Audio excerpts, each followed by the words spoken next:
Hindi class में आप सभी लोगों का स्वागत है। आज हम कक्षा 9 में काव्य खंड में पुनर्मिलन कविता की व्याख्या को, उसके अर्थ को जानेंगे।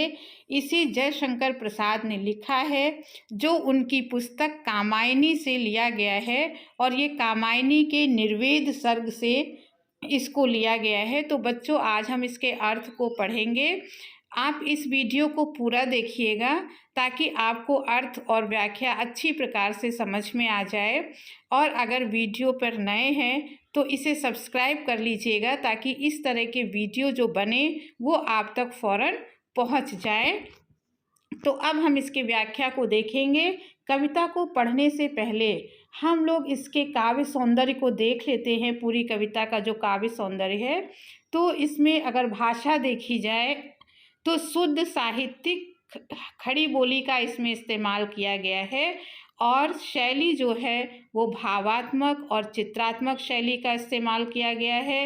रस इसमें श्रृंगार रस और वात्सल्य रस दोनों का इस्तेमाल किया गया है। उसके बाद अगर गुण इसके देखे जाएं तो माधुर्य गुण है और छंद देखा जाए तो इसमें जो छंद है वो मात्रिक छंद का इस्तेमाल किया गया है। और इस पद्यांश को पढ़ने से पहले अगर आपको संदर्भ लिखना है तो संदर्भ में बच्चों आपको लिखना होगा कि यह काव्य खंड, ये जो पद्य खंड है या पद्यांश है, हमारी पाठ्यपुस्तक हिंदी के पुनर्मिलन कविता से लिया गया है, जिसके कवि जो है वो जयशंकर प्रसाद जी हैं। इस प्रकार से आप इसे शुरू करेंगे और अलंकार बीच बीच में जहाँ आएंगे वहाँ पर आपको बता दिया जाएगा। तो ये पद्यांश 1 हम लोग पढ़ते हैं। चौंक उठी अपने विचार से कुछ दूरागत ध्वनि सुनती। तो बच्चों, आपको पता होगा कामायनी में 3 प्रमुख पात्र हैं। एक मनु है, एक श्रद्धा है और एक इड़ा है। तो श्रद्धा जो है वो मनु की पत्नी है। इस पुनर्मिलन में जो मनु हैं वो कहीं दूर चले गए थे और श्रद्धा वियोग में आकर मनु को ढूंढ रही है और ढूंढते ढूंढते गली गली घूम रही है। तो इड़ा अपने महल में बैठी हुई है और इड़ा को श्रद्धा की जो आवाज़ सुनाई देती है वो उसका वर्णन जयशंकर प्रसाद ने इस रचना में, इस पंक्तियों में किया है। देखिए, चौंक उठी अपने विचार से। अब अपने विचार से कौन चौंक उठा? इड़ा, जो अपने भवन में चुपचाप बैठी हुई है, किसी विचार में मग्न है, कुछ सोच रही है, लेकिन वो तुरंत क्या हो उठी? वो चौंक उठी। विचार करते करते अचानक इड़ा चौंक उठी, कुछ दूरागत ध्वनि सुनती। क्यों चौंक उठी? दूरागत, दूरागत का बच्चों अर्थ होता है दूर से आने वाली ध्वनि। दूर से आने वाली कोई ध्वनि उसके कानों में टकराई और जो इड़ा अपने विचारों में बैठी हुई थी वो विचार जो है उससे वो बाहर निकल आई और ध्यान से उस आवाज़ को सुनने लगी। क्या सुनती है? आगे कवि ने फिर लिखा है, इस निस्तब्ध निशा में कोई चली आ रही है कहती। निस्तब्ध का अर्थ होता है शांत, क्योंकि रात का समय है तो वातावरण बिल्कुल शांत है। निशा माने होती है रात। तो इस शांत रात में जब कोई आवाज़ कहीं से नहीं हो रही है तो कोई चली आ रही है कहती। तो लगता है दूर से कोई स्त्री कुछ कहती हुई आगे चली आ रही है। अरे बता दो मुझे दया कर, कहाँ प्रवासी है मेरा। अब प्रवासी का अर्थ होता है विदेश में रहने वाला या दूर रहने वाला, जो बाहर चला जाता है उसको प्रवासी कहते हैं। तो यहाँ पर वो जो स्त्री आ रही है वो ये कहती हुई आ रही है कि अरे बता दो मुझे दया कर, तुम दया करके मुझे कोई ये बता दे कि मेरा जो पति है, जो प्रवासी पति है, जो मुझे छोड़कर ना जाने कहाँ चला गया है, वो मेरा पति जो है वो कहाँ पर है, कोई मुझे उसका पता बता दे। अब आगे देखिए क्या कहती है, उसी बावले से मिलने को डाल रही हूँ मैं फेरा। फेरा का अर्थ होता है चक्कर लगाना। तो कहती उसी अपने प्रेमी को, प्रियतम को पाने के लिए, उससे मिलने के लिए मैं इधर उधर चक्कर काट रही हूँ, लेकिन वो मुझे मिलता नहीं है। अब अगली पंक्ति में क्या कहती है? अगली पंक्ति में कवि ने क्या कहा है, रूठ गया था अपने पन से, अपना न सकी ना उसको मैं। अब इसमें कहते हैं कि रूठ गया था, किसको? वो जो स्त्री दूर से आती है वो क्या कहती है कि मेरा जो पति है वो अपनेपन से, लगता है वो अपने आप से ही रूठ गया था, मुझसे नाराज हो गया था और मुझे छोड़कर चला गया है। अपना न सकी उसको मैं उसे अपना नहीं सकी, उसको मैंने ठीक से अपनाया नहीं, इसलिए वो मुझसे नाराज होकर चला गया है। इस तरह से कोई स्त्री ऐसे कहती हुई चली आ रही है। अब आगे देखिए, अगली पंक्ति में कवि क्या कहते हैं? वो तो मेरा अपना ही था, भला मनाती किसको मैं। तो अब यहाँ श्रद्धा कहती है कि वो तो मेरा अपना ही था, मैंने उसे हमेशा अपना माना है, उसको अपना जीवन समर्पित किया है, भला मनाती किसको, और अपने को भी भला कोई मनाता है? तो मेरा वो अपना था, मेरा पति था, भला मनाती किसको मैं, तो फिर मैं किसे मनाती, इसीलिए मैंने उसे मनाया नहीं और वो रूठ कर चला गया। अब आगे देखिए पंक्तियों में क्या कहती है?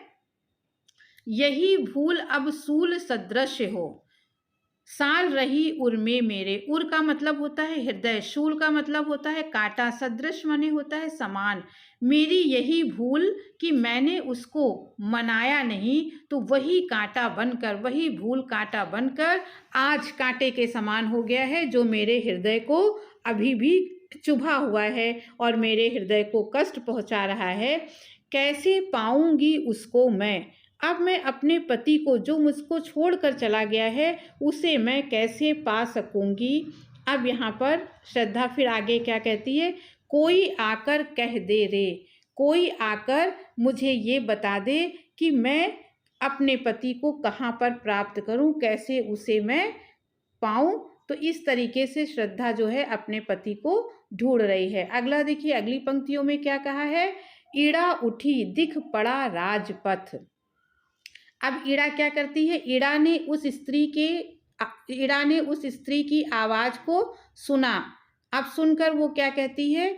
ईड़ा उठी दिख पड़ा राजपथ। क्योंकि वो विचार में मग्न थी ईड़ा, वो उठ कर देखती है तो उसे राजपथ मने रास्ता उसको दिखाई दिया, उसे जो सड़क दिखाई दी, धुंधली सी छाया चलती, और उस राजपथ पर, उस रास्ते पर, उस मार्ग पर उसको एक स्त्री की, क्योंकि रात थी तो धुंधली सी छाया, एक हल्की फुल्की छाया उसको हिलती डुलती चलती हुई अपनी तरफ आती हुई दिखाई पड़ी। वाणी में थी करुण वेदना। उस आती हुई स्त्री के वाणी में बहुत ही करुणा और बहुत ही वेदना भरी हुई थी। अब आगे देखिए पंक्ति में कवि क्या कहते हैं?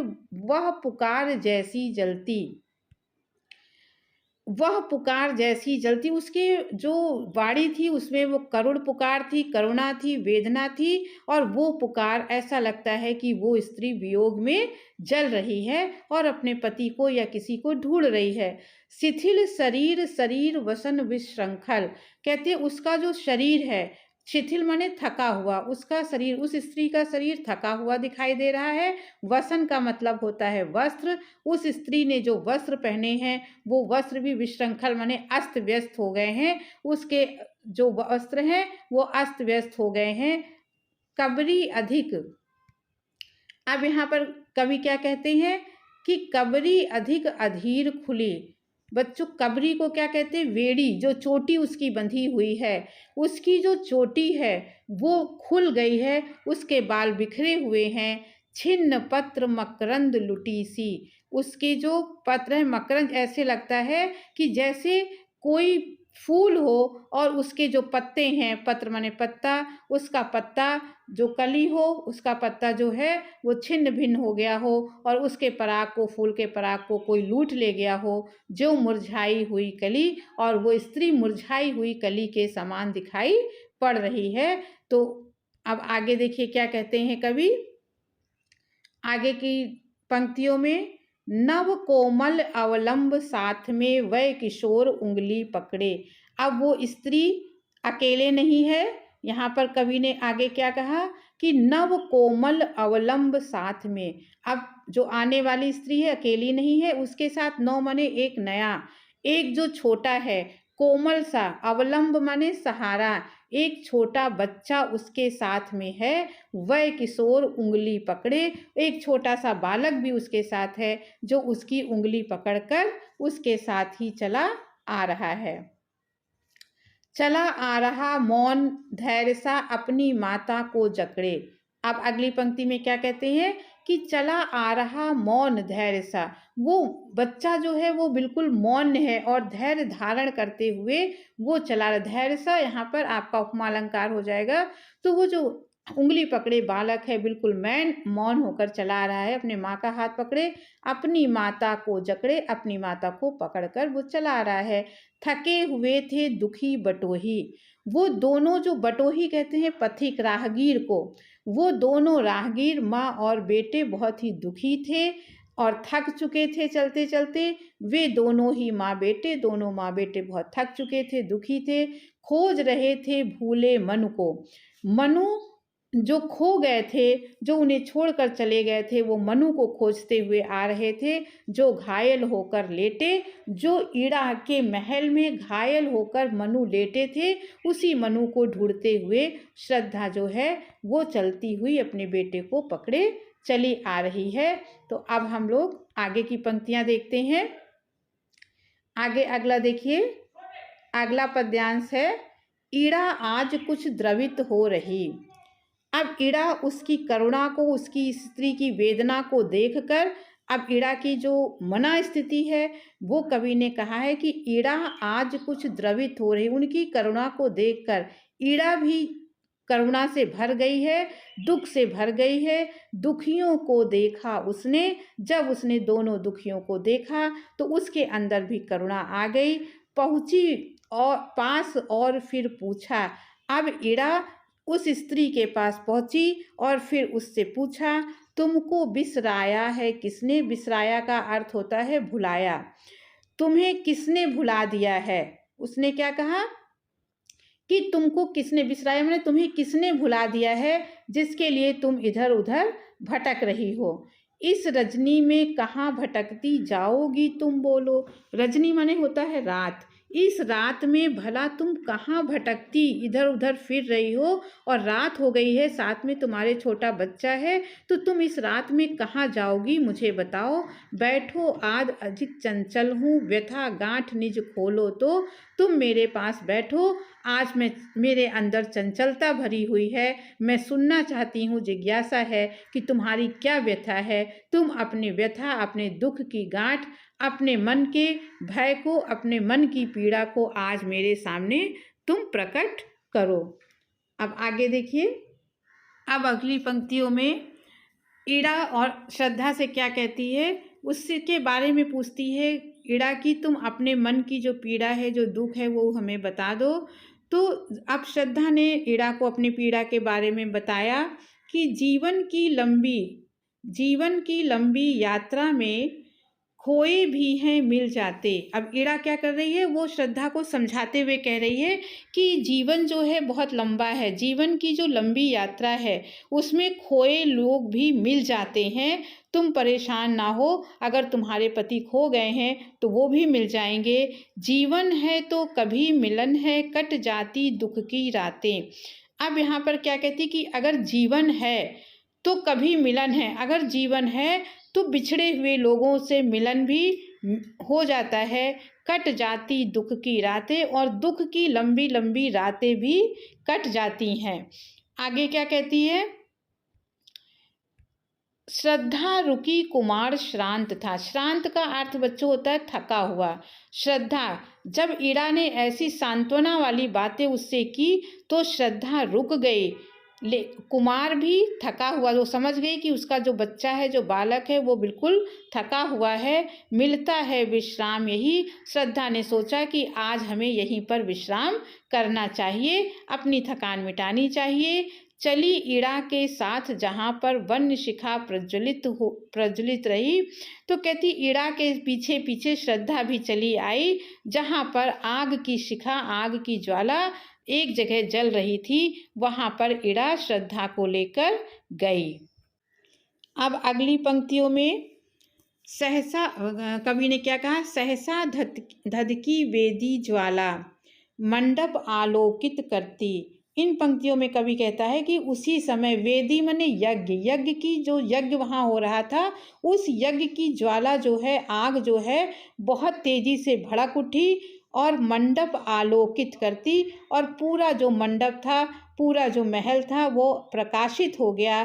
कामायनी देख पाई कुछ पहुँची उस तक डग भरती। और जब अचानक से उजाला हुआ तो कामायनी श्रद्धा का एक नाम है, तो श्रद्धा ने कुछ देखा और उस पर अपने पैर बढ़ाती हुई उस तक वो पहुँची। और आगे क्या हुआ? और वही मनु घायल सचमुच। अब यहाँ पर जब वो उसने उजाले में मनु को देख लिया कि घायल पड़े हुए हैं, तो श्रद्धा उनके पास धीरे धीरे करके पहुँच गई और क्या देखा कि ये तो वही मनु हैं जिनको वो ढूंढ रही है और वो घायल सचमुच, वो सचमुच घायल पड़े हुए हैं। तो क्या सच्चा स्वप्न रहा? श्रद्धा कहती कि मेरा देखा हुआ जो स्वप्न था कि मुझसे मेरे पति की मुलाकात हो जाएगी, मुझे प्रियतम मिल जाएंगे, तो मेरे पति मिलेंगे, तो मेरा ये स्वप्न जो है आज ये सच्चा हो गया है। आह प्राण प्रिय यही क्या तुम यूं?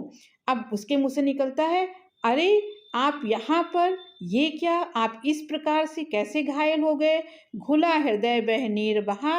अभी तक जो शिकायत थी कि वो मुझे छोड़ के चले गए हैं, वो सारी शिकायतें बह गई। घुला हृदय, उसका जो हृदय है वो बहने लगा, बन नीर बहा और हृदय करुणा से भर गया और उस घायल मनु को देखकर श्रद्धा की आंखों से आंसू बहने लगे। अब अगली पंक्ति में कवि क्या कहते हैं? ईड़ा चकित श्रद्धा आ बैठी। अब ईड़ा चकित हो गई, वो भी पीछे से आ गई और उसे लगा कि श्रद्धा इस मनु को पहचानती है पहले से, यही वो मनु है जिसको ये ढूंढ रही है। तो ईड़ा भी चकित हो गई। श्रद्धा आ बैठी, वो थी मनु को सहलाती और श्रद्धा मनु के पास आकर बैठ गई और वो उसको सहलाने लगी, क्योंकि मनु जो है वो घायल थे। तो श्रद्धा मनु के पास आ गई, उनके शरीर को सहलाने लगी। अनुलेपन सा मधुर स्पर्श था, स्पर्श माने छूना, अनुलेपन माने मलहम, तो उसका जो स्पर्श था, मधुर मीठा जो स्पर्श था, मनु को ऐसा लगा कि मानो कोई उसके ऊपर मरहम लगा रहा हो। व्यथा भला क्यों रह जाती। तो जब श्रद्धा उनको मिल गई है तो मनु की जो व्यथा है, जो दुख है, भला क्यों रह पाती। उस मूर्छित नीरवता में कुछ हल्के से स्पंदन आए। तो मनु उस समय मूर्छित थे, नीरवता माने शांत, उस शांत वातावरण में मनु बहुत देर से मूर्छित पड़े हुए थे। जब श्रद्धा ने अपना हाथ सहलाया मनु के शरीर पर तो हल्के से कंपन हुए और मनु के शरीर में स्पंदन माने थोड़ी सी हरकत मनु के शरीर में आने लगी, उनका वो होश में आने लगे। अब देखिए अगली पंक्ति में क्या कहते हैं कवि? उधर कुमार देखता ऊंचे मंदिर मंडप वेदी को। उधर श्रद्धा तो मनु के पास चली गई, लेकिन उधर जो छोटा बालक था वो आश्चर्य से ऊंचे ऊंचे मंदिर को, मंडप को और यज्ञ वेदी को देख रहा है। ये सब क्या है? नया मनोहर। अब उसके लिए ये सब चीज़ें नई थी। ये सब क्या है? नया मनोहर। ये तो उसके लिए एकदम नवीन और मनोहारी लग रहा था, मनमोहक लग रहा था। कैसे ये लगते जी को, ये उसके जी मने हृदय, उसके जी को बहुत ही भाने लगते थे। तो मनु का जो पुत्र है वो क्या कर रहा है? लगातार मंडप को, उस घर को निहार रहा है और उसे बिल्कुल नया लग रहा है और उसे बिल्कुल बहुत अच्छा लग रहा है। माँ ने कहा, अरे आ तू भी देख पिता है पड़े हुए। जब तक वो सब देख ही रहा था तब तक माँ ने उसको पुकारा। उसने कहा कि बेटा तुम कहाँ हो, तुम यहाँ आ जाओ, देखो तुम्हारे पिता यहाँ पर घायल पड़े हुए हैं। पिता आ गया, लो ये है।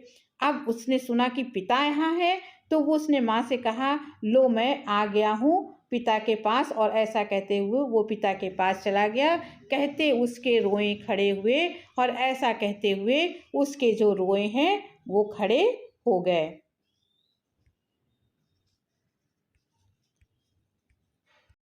श्रद्धा के बुलाने पर बच्चा जो बालक है वो अपनी माँ के पास आ गया, अपने पिता को देखा।